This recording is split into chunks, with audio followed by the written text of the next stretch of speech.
কুমিল্লা ৬ সদর, আদর্শ সদর, সদর দক্ষিণ, কুমিল্লা সিটি কর্পোরেশন ও সেনানিবাস আসনে বিএনপির চেয়ারপারসনের উপদেষ্টা ও সাবেক সাংসদ সদস্য হাজী আমিনুর রশিদ ইয়াসিনের পক্ষে মনোনয়নপত্র ক্রয় করা হয়েছে।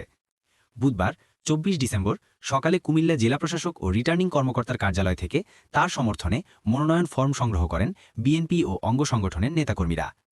মনোনয়নপত্র সংগ্রহকালে উপস্থিত ছিলেন সদর দক্ষিণ উপজেলা বিএনপির সাবেক সভাপতি বীর মুক্তিযোদ্ধা এস.এ. বারী সেলিম, সাবেক সাধারণ সম্পাদক মাহবুব আলম চৌধুরী, কুমিল্লা মহানগর বিএনপির সাবেক যুগ্ম আহ্বায়ক আতাউর রহমান ছুটি, মাহবুবুর রহমান দুলাল, আদর্শ সদর উপজেলা বিএনপির সাধারণ সম্পাদক শফিউল আলম রায়হান, আদর্শ সদর উপজেলা বিএনপির সাবেক সভাপতি আমিনুল ইসলাম, কুমিল্লা মহানগর বিএনপির সদস্য রিয়াজ খান রাজু, কুমিল্লা দক্ষিণ জেলা যুবদলের সিনিয়র যুগ্ম আহ্বায়ক খলিলুর রহমান বিপ্লব সহ মহানগর ও উপজেলার বিভিন্ন ওয়ার্ডের সভাপতি, সাধারণ সম্পাদক এবং আমরা বাংলাদেশ জাতীয়তাবাদী দলের চিঠি সহ এই নমিনেশন পেপার জমা দেব।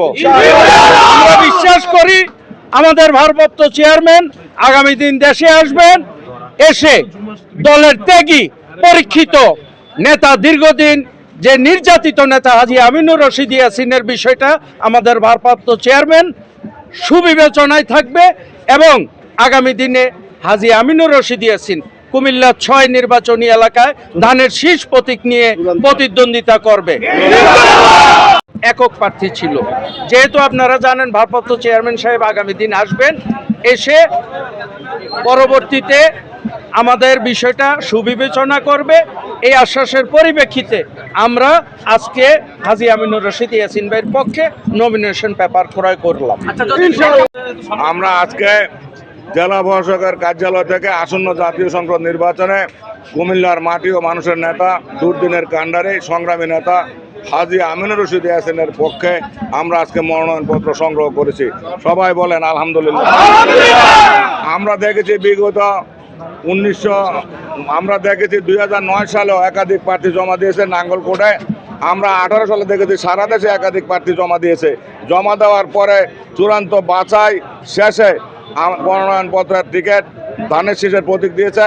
আমরা বিশ্বাস করি আমাদের দলের ভারপ্রাপ্ত চেয়ারপারসন আগামী 25 তারিখ বাংলাদেশে আসার পর এই বিষয়গুলো বিবেচনা নিয়ে দুর্দিনের কাণ্ডারি হাজী আমিনুর রশিদ ইয়াসিনের হাতে ধানের শীষের প্রতীক উঠিয়ে দিবেন, এটা আমাদের দৃঢ়।